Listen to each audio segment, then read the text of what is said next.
Chapter 1. The Empire of Rome. The time when the New Testament was written, the entire civilized world, with the exception of the little-known kingdoms of the Far East, was under the domination of Rome. From the Atlantic Ocean on the west to the Euphrates River and the Red Sea on the east, and from the Rhone, the Danube, the Black Sea and the Caucasus Mountains on the north to the Sahara on the south, there stretched one vast empire under the headship and virtual dictatorship of the emperor, called Ed in the New Testament both King, I Peter 2:17, and Augustus, Luke 2:1. Rome took its name from the capital city in Italy, the original settlement from which the Roman state grew. Founded in 753 BC, it was at first a community comprising a union of small villages in its vicinity and ruled by a king. About the beginning of the 5th century BC, it had achieved a degree of solid political organization under a republican form of government. By alliances with surrounding communities and through a long succession of wars against the Etruscans in the north and against other tribes in the south, Rome became mistress of the Italian peninsula by 265 BC. The conquered peoples were bound by treaty to keep the peace and were absorbed gradually into the Roman domain. During the next 2 centuries, Rome was engaged in a great struggle with Carthage, the chief maritime power of the western Mediterranean. Carthage was originally a colony of Phoenicia, but with the overthrow of the mother country by Alexander, the colony had been compelled to act independently. By following the pattern of the Phoenicians, it had become a wealthy and powerful nation. Its ships carried the commerce of the Mediterranean. Its civilization was oriental in character. Its society was an oligarchy maintained by a mercenary army, and it was governed by autocratic rule. As Rome expanded, it came into conflict with the outposts of the Carthaginian Empire.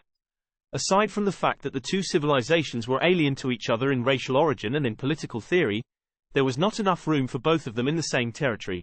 One had to succumb. The wars between them ended in 146 BC when the Roman general Scipio Aemilianus captured the city of Carthage and razed it to the ground. Rome thus established dominion over Spain and over North Africa. At the same time, Macedonia was made a Roman province, and with the sack of Corinth in the same year, 146 BC, Achaia came under the Roman control. In 133 BC, Attalus III, king of Pergamum, died, and bequeathed his realm to the Romans. Out of it they organized the province of Asia. Wars in the eastern part of Asia Minor continued until Pompey completed the conquest of Pontus and the Caucasus. In 63 BC he organized Syria into a province and annexed Judea. From 58 to 57 BC. Caesar conducted his famous campaigns in Gaul and made it a Roman country. Thus, through 500 years of almost uninterrupted war, Rome grew from an obscure village on the banks of the Tiber to become the ruling empire of the world.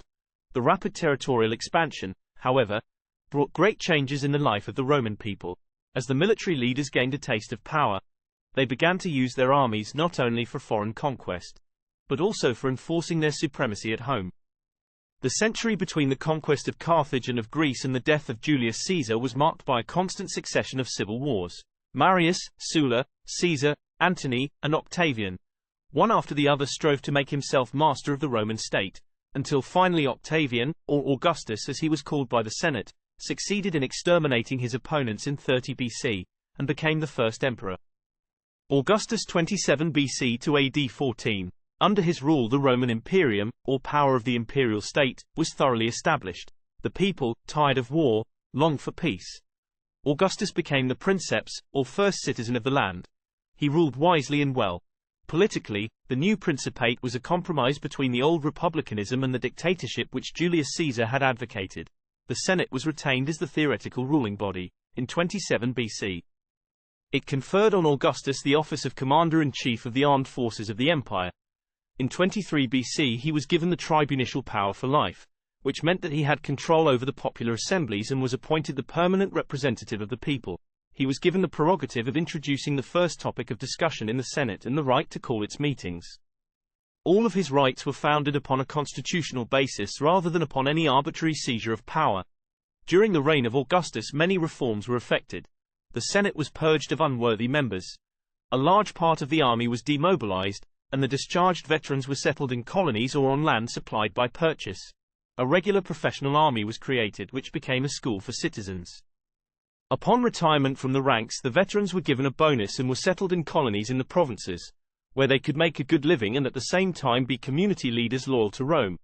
Augustus sought also to improve the morale of the people. He revived the state religion and rebuilt many temples. the imperial cult, a worship of Rome as a state, was introduced to the provinces. In many places the emperor himself was worshipped as Lord and God, although he did not demand such worship. The Julian laws of 19 and 18 BC attempted to restore family life by encouraging marriage and the establishment of homes. To consolidate the empire at large, he took a census of the population and of all property as a basis for recruiting the army and for taxation. Spain, Gaul, and the Alpine districts were subjugated. He strengthened the defense of the frontiers, though his army suffered a crushing defeat at the hands of the Germans in the Teutoburg forest. Augustus organized the police and fire departments of Rome and appointed a supervisor for the grain supply. Augustus' boast was that he had found Rome brick and had left it marble. During the 41 years of his administration he brought order out of chaos. He restored confidence in the government, replenished the treasury, introduced an efficient public works department, and promoted peace and prosperity. Moving on to Tiberius AD 14 to 37. At the death of Augustus his adopted son Tiberius was chosen to succeed him. The imperium or power which Augustus had received under constitutional regulations and for a limited period was conferred on Tiberius for life. He was 56 years old at the time of his succession and had been engaged during most of his life in the service of the state, so that he was no novice in politics. Not fortunately, Augustus insisted that he divorce the wife whom he loved and that he marry Julia, Augustus' daughter, a woman of openly profligate life. The bitterness of this experience soured his temper permanently. He was distant, haughty, suspicious, and irascible. Although he was impartial and wise in his policies, he was never popular and was generally feared and disliked. During his reign the Roman army suffered reverses in Germany, with the result that he withdrew the frontier to the Rhine. Domestic troubles clouded his later years. In AD 26 he retired to Capri, leaving the government in the hands of the city prefect. The absence of Tiberius gave opportunity to Aelius Sejanus, the captain of the Praetorian Guard, to carry out a conspiracy to seize the Principate. By AD 31 he had almost perfected his plans when Tiberius discovered them. Sejanus was executed and the plot was overthrown, but its effect on Tiberius was disastrous. He became even more suspicious and cruel, so that the merest whisper against a man would bring calamity down upon him. When he died in AD 37, the Senate could once more breathe freely. Next there was Caligula AD 37 to 41. Gaius Caligula, or Little Boots, as he was affectionately called by the soldiery, was made Tiberius' successor by the Senate. He was at the outset of his career as popular as Tiberius had been unpopular. He pardoned political prisoners, reduced taxes, gave public entertainments, and endeared himself generally to the populace. Before long, however, he began to show signs of mental weakness. He demanded to be worshipped as a god, which alienated the Jews in his realm. When Herod Agrippa visited Alexandria, the citizens insulted him publicly by lampooning him and his followers, and then tried to compel the Jews to worship the images of Gaius. The Jews appealed to the emperor, who not only paid no heed to them, but ordered his Syrian legate to erect his statue in the temple at Jerusalem. The legate was wise enough to delay action rather than to risk an armed rebellion, and the death of Caligula in AD 41 prevented the issue from coming to a crisis. Some think that Mark's reference to the abomination of desolation, Mark 13:14, reflects the threatened erection of the emperor's statue in the temple at Jerusalem. Caligula's reckless expenditure of the funds that Augustus and Tiberius had so carefully gathered quickly exhausted the public treasury. In order to replenish it, he resorted to violent means: confiscation of private property, compulsory legacies, and extortion of every kind. His tyranny finally became so unbearable that he was assassinated by a tribune of the imperial guards. Next came Claudius AD 41 to 54. At the death of Caligula, the Senate debated the idea of restoring the Republic. But the question was quickly decided for them when the Praetorian Guard selected Tiberius Claudius Germanicus as emperor. He had been living in comparative obscurity during the reigns of Tiberius and Caligula, and had not taken part in the political activities of Rome. An early illness, possibly some form of infantile paralysis, had left him so weakened that his public appearance was almost ludicrous, for his shambling form and drooling mouth made him look idiotic. He was not, however, of inferior mentality, for he was a good scholar, and proved to be an abler ruler than his contemporaries expected. The rapidly expanding empire needed a new type of government to make it efficient. Under Claudius, Rome became a bureaucracy, governed by committees and secretaries. He extended the privilege of citizenship to provincials. His generals succeeded in gaining a foothold in Britain and conquered it as far north as the Thames River. At this time Thrace, upon the death of its prince, who had been an ally of Rome, was made a province. Claudius made a determined attempt to restore the ancient Roman religion to its former prominence in society. He possessed a strong antipathy for foreign cults. Suetonius states that under Claudius the Jews were expelled from Rome because of some riots that had taken place, at the instigation of one Chrestus. It is uncertain whether Suetonius misunderstood Chrestus for Christus, and was referring to a disturbance among the Jews occasioned by the preaching of Jesus as the Christ, or whether Chrestus was the actual name of some insurgent. In any case, the order of expulsion is probably the one that caused the removal of Aquila and Priscilla from Rome, Acts 18-2, through the influence of one of his freedmen, Pallas. Claudius was persuaded to take his niece, Agrippina, as his fourth wife. She was determined to obtain the succession for Domitius, her son by a previous husband. Domitius was formally adopted by Claudius under the name of Nero Claudius Caesar. In AD 53 Nero married Octavia, Claudius' daughter. A year later Claudius died, leaving to Nero the succession of the imperial throne. Next we have Nero AD 54-68. The first 5 years of Nero's reign were peaceful and successful. With Afranius Burrus, the prefect of the Praetorian Guard, and Elanaeus Seneca, the philosopher and writer, as his advisors, Nero managed his realm very well. Agrippina, however, sought to maintain an ascendancy over him which both he and his advisors resented. In AD 59 he had his mother murdered and took full charge of the government himself. Nero was by temperament an artist rather than an executive. He was more eager to enter upon a stage career than to excel in political administration. His carelessness and extravagance emptied the public treasury, and he, like Caligula, resorted to oppression and violence in order to replenish it. By so doing he incurred the hatred of the Senate, whose members feared that at any time he might give orders for their death and for confiscation of their property. In AD 64 a great fire broke out in Rome which destroyed a large part of the city. Nero was suspected of having deliberately set it in order to make room for his new golden house, a splendid palace which he built on the Esquiline Hill. In order to divert the blame from himself, the Christians were accused of having caused the disaster. Their attitude of aloofness from the heathen and their talk of the ultimate destruction of the world by fire lent plausibility to the charge. Many of them were brought to trial and were tortured to death. Tradition says that Peter and Paul perished in this persecution, the first one conducted by the state. There is little evidence to show how extensive this persecution was. Probably it did not affect any territory outside of Rome and its immediate environs, although the provinces may have been threatened with it. Cf. Ipet. 412-19. In the meantime the excesses of Nero had rendered him increasingly unpopular. Several conspiracies against him had failed and were suppressed by the execution of his enemies. Finally a revolt of the troops and provincials in Gaul and Spain proved successful. Nero fled from Rome and was killed by one of his own freedmen at his command in order to avoid capture. Next there was Galba AD 68. The revolt of the legions had shown that the empire was really commanded by the army, since it could nominate and enthrone its candidate without reference to the Senate. Galba, Nero's successor, was not the unanimous choice of the legions.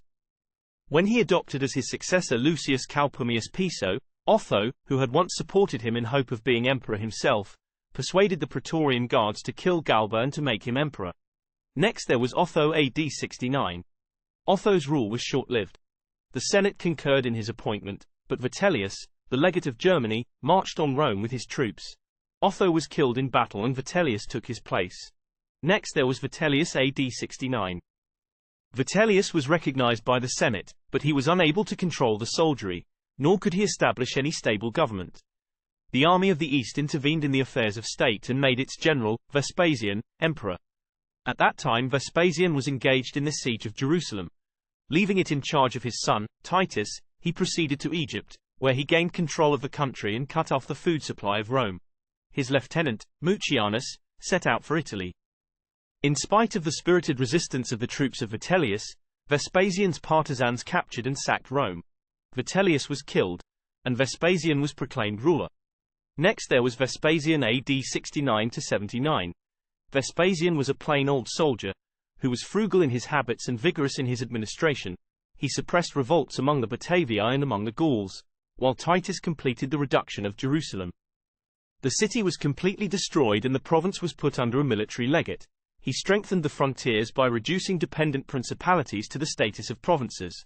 The treasury was made solvent by strict economy and by the imposition of new taxes. He built the now famous Colosseum. He died in AD 79, leaving his office to Titus, whom he had made his co-regent. He was the first of the Flavian dynasty, which included his sons Titus and Domitian. Next was Titus AD 79 to 81. The brevity of Titus' reign did not allow much time for the accomplishment of any remarkable deeds. In spite of the handicap, however, he was one of the most popular emperors that Rome ever had. The magnificence of the public entertainments that he sponsored and his personal generosity did not arm the potential antagonism of the Senate, who feared that he would be a dictator like his father. During his reign occurred the catastrophic overthrow of Pompeii and Herculaneum, villages on the Bay of Naples, in the eruption of Vesuvius. Titus appointed a commission and did his utmost to rescue as many of the victims as possible. A few months later Rome suffered a severe fire which destroyed the new Capitol, the Pantheon, and Agrippa's baths. Titus even sold some of his private furniture to contribute to the general need. He erected new buildings, including a large amphitheater. Next was Domitian AD 81 to 96. Titus died in AD 81, leaving no son, and the Senate conferred the imperial power upon his younger brother Domitian. Domitian was a thorough autocrat. He tried to raise the moral level of Rome-not-man society by restraining the corruptions of the Roman stage and by checking public prostitution. The temples of the older gods were rebuilt and foreign religions were suppressed, especially those which sought to make converts. A persecution of Christians was attributed to him, though evidence for any extensive legislation or action against them in his reign is lacking. He demanded worship for himself and insisted on being hailed as Dominus Eerdmans. As an economist, he was a good manager. The business affairs of the empire were conducted efficiently by his subordinates. Domitian was hard by nature and suspicious of rivals. Lacking the geniality of his brother Titus, he made numerous enemies. When their plots were discovered, he was pitiless in his vengeance. The last years of his reign were a nightmare to the senatorial order, who were kept in constant terror of spies and informers.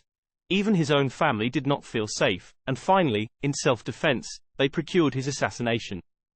Next was Nerva AD 96 to 98. Nerva, Domitian's successor, was selected by the Senate. He was a man of advanced years and of mild demeanor, who was probably regarded by the senatorial order as a safe candidate. His general administration was kindly and was relatively free from internal tensions. The army had resented Domitian's assassination, for the Flavians were popular in military circles. Nerva, however, was astute enough to provide as his successor Trajan, who was capable of holding the troops in subjection and of administering government with a strong hand. Next was Trajan AD 98 to 117. Nerva died in AD 98, and Trajan succeeded him. He was a Spaniard by birth, a soldier by profession, energetic and aggressive in temperament. He annexed Dacia, north of the Danube, and began the enlargement of the eastern frontiers by the conquest of Armenia, Assyria, and Mesopotamia. A revolt of the Jews in the Near East was suppressed in AD 115, but new insurrections in Africa, Britain, and on the Danubian border occasioned his recall to Rome. He died en route to the capital in Cilicia in AD 117. In this environment of imperial expansion, Christianity grew from an obscure Jewish sect to become a world religion. Jesus was born in the reign of Augustus, Luke 2-1. His public ministry and death occurred in the time of Tiberius, 3-1. The great period of missionary expansion came in the reigns of Claudius, Acts 18-2, and of Nero, 25-11, 12. According to tradition, the Apocalypse was written in the reign of Domitian, too, and its allusion to imperial power and to governmental tyranny may have been reflections of conditions prevalent at that time. The relative scarcity of allusions in the New Testament to contemporary events in the Roman world is not surprising. The national interest of the Gospels and of much of the Acts, which are the principal historical works, lies in Judaism rather than in Rome. Furthermore, the message of the New Testament was directed to the inner lives of its readers rather than to their outward circumstances. The spiritual rather than the political, and the eternal rather than the temporal was stressed. Nevertheless, at numerous points the New Testament does connect with the political surroundings of the first century, and its historical importance must be interpreted in that connection.